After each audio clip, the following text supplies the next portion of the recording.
എല്ലാവർക്കും പുതിയൊരു വീഡിയോയിലേക്ക് സ്വാഗതം. ഇന്ന് എൻ്റെ കയ്യിലുള്ളത് ഹീറോ എക്സ്പൾസ് 210 ആണ്. അപ്പോൾ നമ്മൾ വണ്ടി എടുത്തിട്ട് ഏകദേശം ഒരു 2 മന്ത്സായി. 2000 കിലോമീറ്ററിൻ്റെ അടുത്ത് ഓടിയിട്ടുണ്ട്. അപ്പോൾ വണ്ടി എടുത്ത് റീലും കാര്യങ്ങളൊക്കെ ഇങ്ങനെ ഇൻസ്റ്റയിലൊക്കെ പോസ്റ്റ് ചെയ്യുമ്പോൾ കുറേ ആൾക്കാർ ചോദിക്കുന്നുണ്ട് വണ്ടി എന്താ പാട്, എങ്ങനെയുണ്ട്, വണ്ടീൻ്റെ ഡീറ്റെയിൽസും കാര്യങ്ങളൊക്കെ കുറേ മെസ്സേജും കാര്യങ്ങളൊക്കെ വരുന്നുണ്ട്. അപ്പോൾ ഞാൻ വിചാരിച്ച് ഒരു ഫുള്ളായിട്ടൊരു വീഡിയോ, ഒരു ഓണർഷിപ്പ് റിവ്യൂ പോലെ ചെയ്തിട്ട് അപ്ലോഡ് ചെയ്യാമെന്ന്. അപ്പോൾ അങ്ങനെ ഒരു വീഡിയോ എടുക്കാൻ വേണ്ടി ഇറങ്ങിയതാണ്. അപ്പോൾ നമുക്കെന്തായാലും വീഡിയോയിലോട്ട് പോകാം. രണ്ടും നമ്മൾ നോക്കുമ്പോൾ ഏകദേശം എക്സ്പൾസ് 200ൻ്റെ അതേ ഒരു ലുക്കാണ് നമുക്ക് കിട്ടുന്നത്. 200 വെച്ച് നോക്കുകയാണെന്നുണ്ടെങ്കിൽ ഹെഡ്ലൈറ്റ് മാത്രമേ സെയിം ആയിട്ടുള്ളൂ, ബാക്കി വണ്ടി കംപ്ലീറ്റ്ലി ചേഞ്ചാണ്. 2019 18 200 ലോഞ്ച് ആയത്. ആ ടൈം തൊട്ടിട്ട് ഫസ്റ്റ് 2V വന്നു, പിന്നെ 4V വന്നു, പിന്നെ OBD2 വെർഷന്, അങ്ങനെ വെർഷൻസ് മാറി മാറി വന്നിട്ടുണ്ട്. പക്ഷെ അതിലൊക്കെ കാര്യമായിട്ട് നോക്കുകയാണെന്നുണ്ടെങ്കിൽ ചെറിയൊരു മാറ്റമേ നമുക്ക് ഉണ്ടായിട്ടുള്ളൂ. പക്ഷേ ഇത് അതിനെ വെച്ചിട്ട് ആ ഒരു ലെവൽക്കുള്ള വണ്ടിയല്ല, കംപ്ലീറ്റ്ലി ഒരു ഡിഫറെൻറ്റ് വണ്ടിയാണെന്ന് തന്നെ നമുക്ക് പറയാം. ഫ്രണ്ട് ലുക്കൊക്കെ വരികയാണെന്നുണ്ടെങ്കിൽ നമുക്ക് ഫസ്റ്റ് കാണാൻ പറ്റുന്നത് ഒരു വിൻഷീൽഡാണുള്ളത്. ഹൈവേയിലൊക്കെ പോകുന്ന ടൈമിൽ നമുക്ക് അത്യാവശ്യം വിൻ പ്രൊട്ടക്ഷൻ തരുന്ന ഒരു സാധനമാണ്. പക്ഷേ ഇത് ഈ ഹൈറ്റ് ഉള്ളതുകൊണ്ട് തന്നെ കാറ്റടിച്ചിട്ട് നേരെ വരുന്നത് നമ്മളെ മുഖത്തേക്കാണ്. ഹെൽമെറ്റ് ഇപ്പോൾ വൈസറൊക്കെ തുറന്നിട്ട് ഓടിക്കുകയാണെന്നുണ്ടെങ്കിൽ നേരെ നമ്മളെ കണ്ണിലേക്ക് കാറ്റടിക്കണ ഒരവസ്ഥയാണ് ഈ സാധനം. പക്ഷേ യൂസ്ഫുൾ ആട്ടോ. യൂസ് വെച്ച് കഴിഞ്ഞാൽ കാറ്റടിക്കണത് തടയാനല്ല, ഫ്രണ്ടിൽ നിന്ന് നല്ല രീതിയിൽ ചളി തെറിക്കും. അപ്പോൾ അത് തടയാൻ ഈ സാധനം അത്യാവശ്യം നല്ല യൂസ്ഫുള്ളാണ്. നമ്മളെ നെഞ്ചത്തോട്ടും മുഖത്തോട്ടും അടിക്കുന്ന ചളിയൊക്കെ നേരെ വന്നിരിക്കുന്നത് ഇവിടെയാണ്. ഹെഡ്ലൈറ്റിൻ്റെ ഭാഗത്ത് വെച്ച് കഴിഞ്ഞാൽ വെട്ടം കാര്യങ്ങളൊക്കെ എങ്ങനെ ഉണ്ടെന്ന് നോക്കുകയാണെന്നുണ്ടെങ്കിൽ കുഴപ്പമില്ല, ഓക്കെ ഫീലാണ്. നല്ല മോശമല്ല, എന്നാൽ അത്യാവശ്യം ടൂറിങ് ഒക്കെ ചെയ്യുന്ന ആൾക്കാർക്ക് ഓഫ് റോഡൊക്കെ പോകുന്നവർക്ക് എന്തായാലും രണ്ടൊരു ഫോഗ് ലൈറ്റ് വെക്കേണ്ടി വരും. ഞാൻ ഇപ്പോൾ യൂസ് ചെയ്തപ്പോൾ ചെറിയൊരു ടൂറിങ് കാര്യങ്ങളൊക്കെ കഴിഞ്ഞ്. അപ്പോൾ നൈറ്റ് ഓടിക്കുന്ന ടൈമിൽ കുറച്ച് വെട്ടത്തിന് കുറവുണ്ട് നമ്മൾ ഹൈവേയിലും കാര്യങ്ങളൊക്കെ പോകുമ്പോൾ. അപ്പോൾ ഞാനെന്തായാലും 2 ഫോഗ് ലൈറ്റ് വെക്കാമെന്നുള്ള പ്ലാനിൽ നിൽക്കുകയാണ്. പിന്നെ ഫ്രണ്ടിൽ വന്നിട്ടുള്ളത് LED ഇൻഡിക്കേറ്റേഴ്സാണ്. ഫ്രണ്ടിലും ബാക്കിലും സെയിം ഇൻഡിക്കേറ്റേഴ്സ് തന്നെയാണ്, LED ആണ് വന്നിട്ടുള്ളത്. ഓക്കെയാണ്. പിന്നെ ഫ്രണ്ടിലുള്ളത് വെച്ച് കഴിഞ്ഞാൽ നമുക്കിങ്ങനെ ഒരു ഗ്രിപ്പാണ്. നമുക്ക് ഓഫ് റോഡൊക്കെ പോകുന്ന ടൈമിൽ വണ്ടി എവിടെയെങ്കിലും പെട്ട് കഴിഞ്ഞാൽ പിടിച്ച് വലിക്കാൻ വേണ്ടിയിട്ട് അത് അത്യാവശ്യം യൂസ്ഫുള്ളാണ് സാധനം. പിന്നെ ഫ്രണ്ടിൽ ഫെൻഡർ നമ്മളെ 2V വെച്ച് കമ്പയർ ചെയ്യുമ്പോൾ കുറച്ചും കൂടി ബൾക്കായിട്ടുള്ളൊരു ഫെൻഡറാണ്. ഇതിപ്പോൾ എക്സ്ട്രാ ഞാൻ വെച്ചിട്ടുള്ള സാധനമാണ്, ഇത് കമ്പനി കൊടുക്കണതല്ല. ഈ ചളി തെറിക്കണ ഇഷ്യൂ കൊണ്ട് വെച്ചതാണ്. വെച്ചതിന് ശേഷം അത്യാവശ്യം നല്ല മാറ്റമുണ്ട്. ഇതില്ലാത്ത ടൈമിലാണെന്നുണ്ടെങ്കിൽ ഇപ്പോൾ നമ്മൾ മഴത്തൊക്കെ ഓടിക്കുന്ന ടൈമിലാണെന്നുണ്ടെങ്കിൽ ഹെൽമെറ്റും കാര്യങ്ങളൊക്കെ വൈസറൊക്കെ തുറന്ന് വെച്ച് ഓടിക്കുന്ന സമയത്താണെന്നുണ്ടെങ്കിൽ നമ്മളെ മുഖത്തോട്ടും നമ്മൾ ഇട്ടുള്ള ഷർട്ടിലോട്ടൊക്കെ നല്ല രീതിയിൽ ചളി തെറിക്കുന്നുണ്ട്. അപ്പോൾ ഇത് വെച്ചതിന് ശേഷം അതൊരു മാറ്റമുണ്ട്. സെൻറ്റർമൊക്കും ഹെഡ്ലൈറ്റുമൊക്കും മാത്രമേ ഇപ്പോൾ ചളി അങ്ങനെ വരുന്നുള്ളൂ, അതിൻ്റെ മേൽഭാഗത്തേക്ക് അങ്ങനെ കൊണ്ട് വരുന്നില്ല. അതിലൊരു മാറ്റമുണ്ട് ഈ സാധനം വെച്ചതിന് ശേഷം. ഇത് ആമസോണിൽ അവൈലബിൾ ആണ്. 300 അങ്ങനെയാണ് ഇതിൻ്റെ റേറ്റ് വരുന്നത്. പിന്നെ നോക്കുകയാണെന്നുണ്ടെങ്കിൽ നമുക്ക് ഒരു ഹാൻഡ് പ്രൊട്ടക്ഷൻ കാർഡ് എക്സ്പൾസ് 200 വന്നിട്ടുള്ള അതേപോലത്തെ ഒരു സാധനം തന്നെയാണ്. വലിയ ക്വാളിറ്റിയും കാര്യങ്ങളൊന്നും ഇല്ല. പിന്നെ ഹീറോൻ്റെ വെച്ച് നോക്കുകയാണെന്നുണ്ടെങ്കിൽ ബിൽഡ് ക്വാളിറ്റി പ്ലാസ്റ്റിക്കിൻ്റെ കാര്യങ്ങൾ നോക്കുകയാണെന്നുണ്ടെങ്കിൽ കുറച്ച് മോശമാണ്. ഇവിടെ ആണെന്നുണ്ടെങ്കിലും ഇതിൻ്റെയൊക്കെ പ്ലാസ്റ്റിക് ക്വാളിറ്റിയും കാര്യങ്ങളാണെന്നുണ്ടെങ്കിലൊക്കെ കുറച്ച് മോശമാണ്. അസൈഡിലാണെന്നുണ്ടെങ്കിലും സസ്പെൻഷൻ്റെ കാര്യം പറയുകയാണെന്നുണ്ടെങ്കിൽ സസ്പെൻഷൻ കിടിലാണ്, ഒന്നും പറയാനില്ല, ഒരു രക്ഷയില്ല. നിങ്ങൾക്കിപ്പോൾ നോർമലി വണ്ടി സാധാരണ നമ്മളെ റോട്ടുമ്പോൾ കൂടി ഓടിക്കാനാണെന്നുണ്ടെങ്കിലും ഓഫ് റോഡ് പോകാനാണെന്നുണ്ടെങ്കിലും ഹൈവേയിലാണെന്നുണ്ടെങ്കിലും ഒക്കെ ഓക്കെയാണ്, പക്കയാണ്. ബാക്കിലെ സസ്പെൻഷന് പഴയ എക്സ്പൾസ് 200 വെച്ച് നോക്കുകയാണെന്നുണ്ടെങ്കിൽ നല്ല മാറ്റം വന്നിട്ടുണ്ട്. ഇതിപ്പോൾ നമ്മൾ ഹൈവേയിൽ പോകുന്ന ടൈമിലാണെന്നുണ്ടെങ്കിലും വണ്ടി അത്യാവശ്യം നല്ല സ്റ്റേബിളാണ്. സ്റ്റെബിലിറ്റി ഒന്നും പറയാനില്ല. ഇപ്പോൾ നമ്മൾ ഓഫ് റോഡ് കൊണ്ടുപോകുന്ന ടൈമിലാണെന്നുണ്ടെങ്കിലും ഹൈവേ ക്രൂസിങ്ങിനാണെന്നുണ്ടെങ്കിലും വണ്ടീൻ്റെ സ്റ്റെബിലിറ്റിയും കാര്യങ്ങളൊക്കെ പക്കയാണ്. എക്സ്പൾസ് 200 വെച്ച് നോക്കുകയാണെന്നുണ്ടെങ്കിൽ ബാക്കിൽ ABS ഇല്ലായിരുന്നു, ഇപ്പോൾ ABS ആയിട്ടുണ്ട്. ABS അതേപോലെ സ്വിച്ചബിൾ ആണ്.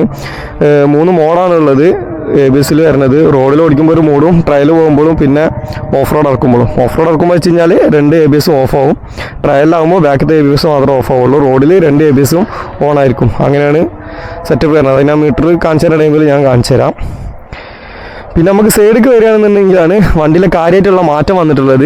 അതായത് XMRൻ്റെ 210cc എഞ്ചിനാണ് വന്നിട്ടുള്ളത്, അതും ലിക്വിഡ് കൂൾഡ്.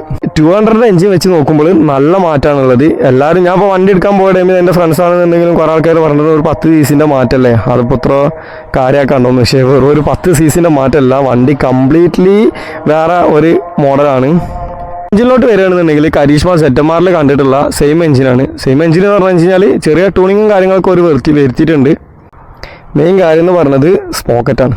സ്പോക്കറ്റിൻ്റെ ടീത്ത് കൂട്ടിയിട്ടുണ്ട്, അതേപോലെ ബാക്ക് സ്പോക്കറ്റിൻ്റെ വലുപ്പം കൂട്ടിയിട്ടുണ്ട്. അതുകൊണ്ട് നമുക്ക് ഇനീഷ്യലും മിഡ് റേഞ്ചും വണ്ടി സെറ്റാണ്.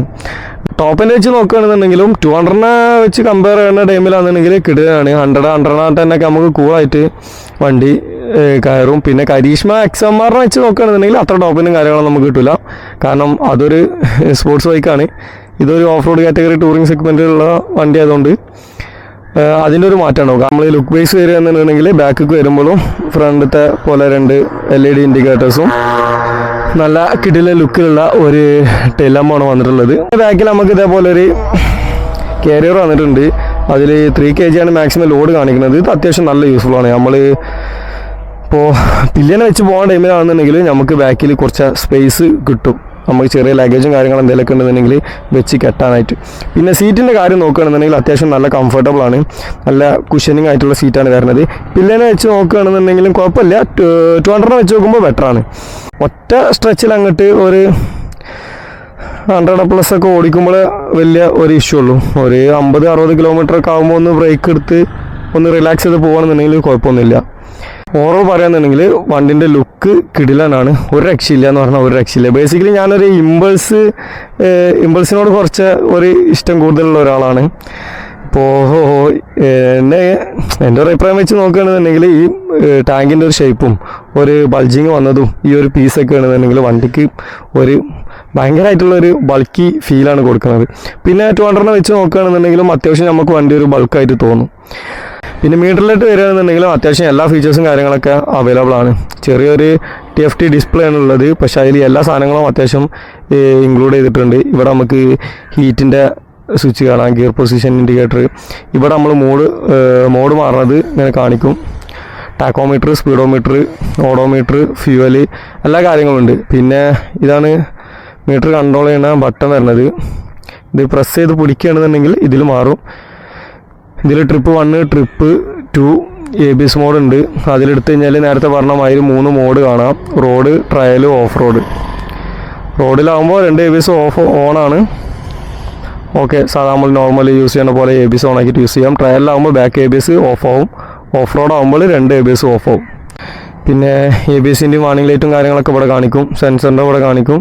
സ്റ്റാൻഡേർഡ് ഇടത്ത് കാണിക്കും. ഫ്യൂവല് പറ്റ തീർന്നു കഴിഞ്ഞാൽ ഇവിടെ ബ്ലിങ്ക് ആവും. പിന്നെ ബ്രൈറ്റ്, ഇൻഡിക്കേറ്റർ, അത്യാവശ്യം മീറ്ററിൽ അത്യാവശ്യം എല്ലാ ഫീച്ചേഴ്സും കാര്യങ്ങളൊക്കെ വന്നിട്ടുണ്ട്. പിന്നെ വേറെ ഉള്ളത് വെച്ച് കഴിഞ്ഞാൽ ഇവിടെ ഒരു USB ചാർജിംഗ് പോർട്ട് വന്നിട്ടുണ്ട്. പിന്നെ വയറും കാര്യങ്ങളൊക്കെ ഉള്ളതുകൊണ്ട് കാണാൻ കുറച്ച് ബുദ്ധിമുട്ടാണ്. അതിൻ്റെ ഉള്ളിലാണ് വന്നിട്ടുള്ളത് ഒരു USB ചാർജിംഗ് പോർട്ടാണ്. അത് അത്യാവശ്യം നല്ല യൂസ്ഫുൾ ആട്ടോ. ഇപ്പോൾ ട്രിപ്പ് പോയ ടൈമിലാണെന്നുണ്ടെങ്കിലും സാധാരണ ഒരു യാത്ര വൺ ഡേ ട്രിപ്പൊക്കെ ആകുമ്പോൾ ഫുഡ് കഴിക്കാൻ നിർത്തുമ്പോഴൊക്കെയാണ് ഫോൺ ചാർജും കാര്യങ്ങളൊക്കെ ചെയ്തിരുന്നത്. ക്യാമറ ആയാലും ഫോണാണെന്നുണ്ടെങ്കിലും ഇപ്പോൾ ചാർജ് ചെയ്യാൻ യൂസ്ഫുൾ ആയിട്ടുണ്ട് സാധനം. പിന്നെ നോക്കുകയാണെന്നുണ്ടെങ്കിൽ മിറേഴ്സ് ഒരു ബെൻഡ് രീതിയിലാണ് വന്നിട്ടുള്ളത്. 2 മിറേഴ്സും ഇതുവരെ ഒരു വണ്ടിക്ക് ഇങ്ങനെ കണ്ടിട്ടില്ല. പക്ഷേ വിസിബിലിറ്റിയും കാര്യങ്ങളൊന്നും കുഴപ്പമില്ല, ഓക്കെയാണ്. പക്ഷേ എനിക്ക് അത്ര ഇഷ്ടപ്പെട്ടില്ല. ഞാൻ എന്തായാലും മിറേഴ്സ് ചേഞ്ച് ചെയ്യാൻ വേണ്ടി നിൽക്കുകയാണ്. ഡ്യൂക്ക് 200 മിറർ ആക്കിയാലോ എന്നൊരു ആലോചന ഉണ്ട്. പിന്നെ ചാവി ഓഫാക്കി ഓണാക്കിയാൽ തന്നെ നമ്മൾ മോഡ് മാറ്റിയിട്ടുണ്ടെന്നുണ്ടെങ്കിൽ അത് മാറി വരും കേട്ടോ. സാധാ റോഡ് മോഡിലേക്ക് തന്നെ ആവും. എപ്പോൾ കീ ഓഫാക്കി ഓണാക്കിയാലും പിന്നെ അത് മാറിയിട്ട് നേരെ റോഡിലേക്ക് തന്നെ വരും. ഞാൻ നേരത്തെ ഓഫ് റോഡ് മോഡിലാണ് ഇട്ടിരുന്നത്. അപ്പോൾ ഇനി നമുക്ക് കുറച്ച് വണ്ടി ഓടിച്ചുകൊണ്ട് സംസാരിക്കാം.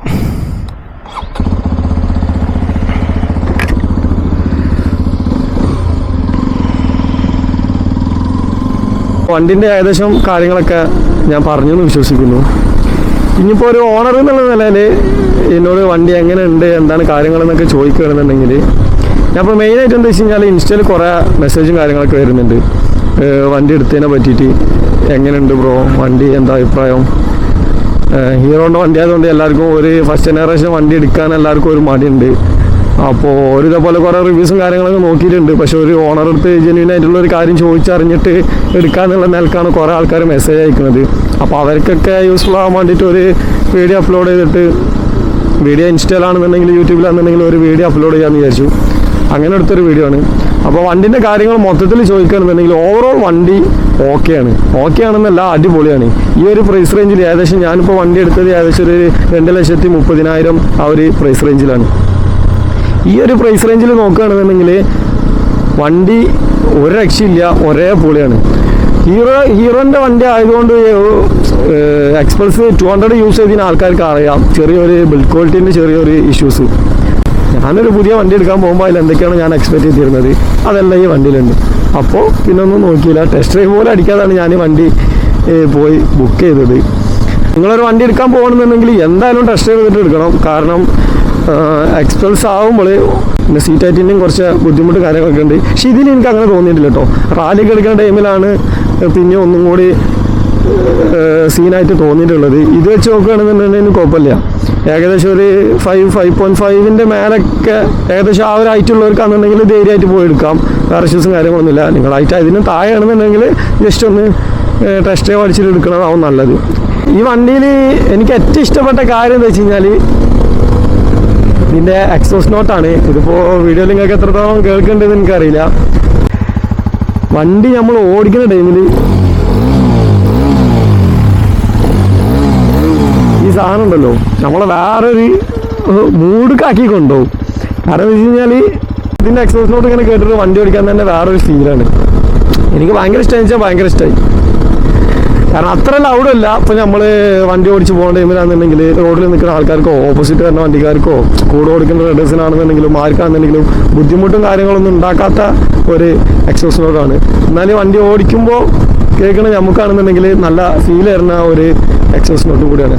പിന്നെ ഇതിൻ്റെ എഞ്ചിൻ്റെ കാര്യം പറയുകയാണെന്നുണ്ടെങ്കിൽ 200 ഞാൻ എപ്പോഴും 200 വെച്ച് കമ്പയർ ചെയ്യണമെന്ന് വെച്ച് കഴിഞ്ഞാൽ 200 വെച്ച് കമ്പയർ ചെയ്യാൻ പറ്റിയൊരു വണ്ടിയല്ല. കാരണം രണ്ടും കംപ്ലീറ്റ്ലി നമ്മൾ ഓടിക്കുന്ന ടൈമിൽ നമുക്ക് മനസ്സിലാവും കംപ്ലീറ്റ്ലി ഒരു ഡിഫറെൻറ്റ് വണ്ടിയാണെന്നുള്ളത്. പക്ഷേ 200 കുറേ ആൾക്കാർ ഓടിച്ചിട്ടുണ്ടാവും, കുറേ ആൾക്കാർക്ക് അറിയണ ഒരു വണ്ടിയാവും. അപ്പോൾ കുറച്ചും കൂടി നിങ്ങൾക്ക് മനസ്സിലാവാനൊരു ഈസിക്ക് വേണ്ടിയിട്ടാണ് അങ്ങനെ പറയണത്. 200 വെച്ച് നോക്കുകയാണെന്നുണ്ടെങ്കിൽ നമുക്ക് എൻജിൻ്റെ കാര്യത്തിൽ നിന്ന് വൈബ്രേഷനും കാര്യങ്ങളൊക്കെ പക്ക കുറവാണ്. നമുക്ക് ഭയങ്കര കംഫർട്ടായിട്ട് നമുക്ക് അത്യാവശ്യം ആവശ്യമുള്ള സ്പീഡ് എടുത്തിട്ട് ക്രൂസ് ചെയ്യാം. കാരണം 200 യൂസ് ചെയ്യുന്നവർക്ക് അറിയാം അത് ഹൈവേയിൽ ക്രൂസ് ചെയ്യാനും കാര്യങ്ങളൊക്കെ കുറച്ച് ബുദ്ധിമുട്ടാണ്. വണ്ടി ഓവറായിട്ട് നോയ്സ് വരും. ഒക്കെ തന്നെ വണ്ടീൻ്റെ ചങ്ക് പിടിച്ച് മുറുക്കിയിട്ട് നീ പായടാന്ന് പറഞ്ഞ് പായിപ്പിക്കുന്ന ഒരു ഫീലാണ് വരുന്നത്. പക്ഷേ ഇവൻ അങ്ങനെയല്ല. ഇവൻ കൂളായിട്ട് നമ്മൾ കൊടുക്കുന്നതിനനുസരിച്ചിട്ട് അവൻ കൂളായിട്ട് ഇങ്ങനെ കയറി പോയിക്കോളും. നമ്മളവനോട് പറയണം പോടാ അവൻ റെഡിയാണ്. കാര്യമായിട്ട് മേജറായിട്ടുള്ള ഒരു വ്യത്യാസം എന്ന് വെച്ച് കഴിഞ്ഞാൽ 6 സ്പീഡ് ഗിയർ ബോക്സ് വന്നിട്ടുണ്ട് വിത്ത് സ്ലിപ്പർ ക്ലച്ച്. അപ്പോൾ അതുകൊണ്ട് നമുക്ക് ഗിയർ ഷിഫ്റ്റ് ചെയ്യുന്ന ടൈമിലൊക്കെ ഒന്നും കൂടി സ്മൂത്തറായിട്ടുണ്ട് വണ്ടി. കുറേ ആൾക്കാർ ചോദിക്കുന്നുണ്ട് വണ്ടി പില്ലിയൻ വെച്ച് പോകാൻ എന്താ പാടുന്ന്. അത്ര ഇഷ്യൂസും കാര്യങ്ങളൊന്നും ഇല്ല. വെച്ച് കഴിഞ്ഞാൽ നമ്മൾ പ്രോപ്പറായിട്ട് ഒരു ബ്രേക്കും കാര്യങ്ങളൊക്കെ എടുത്ത് ഒരു കിലോമീറ്ററൊക്കെ വെച്ച് ഒരു 50 കിലോമീറ്റേഴ്സ് കഴിയുമ്പോൾ ഒന്ന് റെസ്റ്റ് എടുത്ത് ഒന്ന് ഒരു ടീ ബ്രേക്കൊക്കെ എടുത്ത് പോവുകയാണെന്നുണ്ടെങ്കിൽ ഒരു ഇഷ്യൂസും കാര്യമൊന്നുമില്ല. കണ്ടിന്യൂസ് ആയിട്ട് പോകുമ്പോൾ എന്തായാലും പക്ഷെ നമ്മളെ ഹിമാലയനൊക്കെ വെച്ച് നോക്കുമ്പോൾ അത്രത്തോളം ഒരു കംഫർട്ടും കാര്യങ്ങളൊന്നും ഇല്ല. പക്ഷെ എന്നാലും ഓക്കെയാണ്. 200 വെച്ച് നോക്കുമ്പോൾ എന്തായാലും ബെറ്റർ ആയിട്ടുണ്ട്. ബെറ്റർ ആയിട്ടുണ്ടെന്ന് പറഞ്ഞാൽ നല്ല ബെറ്റർ ആയിട്ടുണ്ട്. റൈഡിങ് സീറ്റ് ആണെന്നുണ്ടെങ്കിലും പില്ലർ സീറ്റ് ആണെന്നുണ്ടെങ്കിലും നല്ല ബെറ്റർ ആയിട്ടുണ്ട്. ഒരു ഓണർ എന്ന നിലയിൽ എനിക്കിപ്പോൾ ഇതിൽ ചേഞ്ച് വരുത്തണം തോന്നിയിട്ടുള്ള കാര്യങ്ങൾ എന്താ വെച്ച് കഴിഞ്ഞാൽ ഒന്നാമത്തെ ഞാൻ ഓൾറെഡി ചെയ്തിട്ടുണ്ട്. ഫ്രണ്ടിൽ നിന്ന് നല്ല രീതിയിൽ ചളി ഇറക്കുന്ന ഒരു ഇഷ്യൂ ഉണ്ട്. അപ്പോൾ അതിന് പറ്റിയ പോലെ ചെറിയൊരു സൊല്യൂഷൻ ചെറിയൊരു മഡ്ഗാർഡ് ഒരു എക്സ്റ്റൻഡർ പോലെ വെച്ചിട്ടുണ്ട്. അത്യാവശ്യം നല്ല മാറ്റമുണ്ട്. ചളി മറ്റേത് നമ്മളെ വണ്ടി ഓടിക്കുന്ന ടൈമിൽ നമ്മളെ വായിലോട്ടൊക്കെ ചളി അടിച്ച് തെറിക്കുന്ന ഒരു അവസ്ഥയായിരുന്നു. പക്ഷെ അതൊക്കെ വെച്ച് നോക്കുമ്പോൾ അത്യാവശ്യം നല്ലൊരു മാറ്റം വന്നിട്ടുണ്ട്. പിന്നെ എന്താണെന്ന് വെച്ച് കഴിഞ്ഞാൽ ഈ ഹൈവേയിലും കാര്യങ്ങളൊക്കെ നമ്മൾ പോകുന്ന ടൈമിൽ ഹെഡ്ലൈറ്റാണ്. അപ്പോൾ അതിനെന്തായാലും ഒരു ഫോഗ് ലാമ്പ് സെറ്റ് ചെയ്യാനുള്ള നിലക്കാണ് നിൽക്കുന്നത്. പിന്നെ മെയിനായിട്ട് പറയുകയാണെന്നുണ്ടെങ്കിൽ വണ്ടിൻ്റെ ഹീറ്റിങ്. വണ്ടി നമ്മൾ സിറ്റീസിലും കാര്യങ്ങളൊക്കെ ഓടിക്കുകയാണ് ഒരു ടൗണിൽ കൂടെ ഒക്കെ പോകുന്ന ടൈമിലാണെന്നുണ്ടെങ്കിൽ ഇപ്പോൾ നമ്മൾ മഴൻ്റെ ടൈം ആയിട്ട് കൂടെ എന്താ വെച്ച് കഴിഞ്ഞാൽ നല്ല ഹീറ്റിംഗ് ഉണ്ട്. അപ്പോൾ അത് ആലോചിക്കണം ഇനിയിപ്പോൾ വേനൽക്കാലത്തൊക്കെ വണ്ടി ഓടിക്കണ അവസ്ഥ എന്താണെന്നുള്ളതാണ് ആലോചിക്കുന്നത്. നമ്മൾ ലെഫ്റ്റ് സൈഡിൽ തുടൻ്റെ സൈഡിലേക്കായിട്ട് നല്ല ഹീറ്റ് അടിക്കുന്നുണ്ട്. എന്താ വെച്ച് കഴിഞ്ഞാൽ ഇപ്പോൾ ഇതിപ്പോൾ നോർമൽ ഇങ്ങനെ പോവുകയാണെന്നുണ്ടെങ്കിലും നല്ല ഹീറ്റ് എന്ന് വെച്ചാൽ ബേസിക്കലി ഒരു 200 cc വണ്ടി ഹീറ്റ് ആവുന്നതിനേക്കാളും അധികം എക്സ്പ്രസ് 210 ഹീറ്റ് ആവുന്നുണ്ട്. അപ്പോൾ വണ്ടിൻ്റെ ഓവറോൾ അഭിപ്രായം എന്താണെന്ന് ചോദിച്ചു കഴിഞ്ഞാൽ വണ്ടി ഇതുവരെ നിലവിൽ യൂസ് ചെയ്തിട്ട് ഇടുകയാണ്. കൊടുക്കണ ക്യാഷിന് വേർത്തായിട്ടുള്ളൊരു ബൈക്കാണ് എക്സ്പൾസ് 210 എന്ന് പറയുന്നത്. നമ്മൾ കൊടുക്കുന്ന ക്യാഷിന് എന്തായാലും വാല്യൂ ഫോർ മണിയാണ്. കാരണം 2,30,000 രൂപക്ക് നമുക്ക് ഇത്രയും സ്പെക്കോട് കൂടിയിട്ട് നമുക്ക് എല്ലാ കാര്യങ്ങളും ചെയ്യാൻ പറ്റുന്ന ഒരു വണ്ടി. നമുക്ക് ടൂർ ചെയ്യാം, ഓഫ് റോഡ് പോവാം, ഡെയിലി യൂസ് ചെയ്യാം, അത്യാവശ്യം മൈലേജും കാര്യങ്ങളൊക്കെ കിട്ടുന്നുണ്ട്. പിന്നെ മൈലേജിൻ്റെ കാര്യം നോക്കുകയാണെന്നുണ്ടെങ്കിൽ പറയാൻ വിട്ടുപോയൊരു കാര്യമാണ്. മൈലേജിൻ്റെ കാര്യം നോക്കുകയാണെന്നുണ്ടെങ്കിൽ ഞാനിപ്പോൾ ഏകദേശം ഒരു റൈഡ് പോകുന്ന സമയത്ത് എനിക്ക് ഏകദേശം ഒരു 35 to 38 ആ റേഞ്ചിലാണ് മൈലേജ് കിട്ടുന്നത്. നോർമലി ഇവിടെ ഇങ്ങനെ ഓടിക്കുന്ന ടൈമിൽ ഞാൻ വല്ലാണ്ട് ചെക്ക് ചെയ്തിട്ടില്ല, പക്ഷേ ആ ട്രിപ്പ് പോയ സമയത്ത് ചെക്ക് ചെയ്തിട്ടുണ്ടായിരുന്നു. ഏകദേശം 35 to 38 ആണ് നിലവിൽ കിട്ടുന്നത്.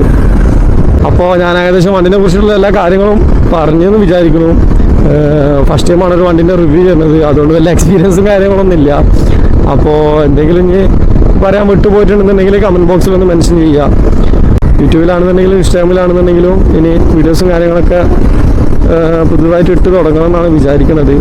അപ്പോൾ നിങ്ങളുടെ സപ്പോർട്ടും കാര്യങ്ങളൊക്കെ ഉണ്ടെന്നുണ്ടെങ്കിൽ കണ്ടിന്യൂസ് ആയിട്ട് നമുക്ക് ചെയ്യാവുന്നതാണ്.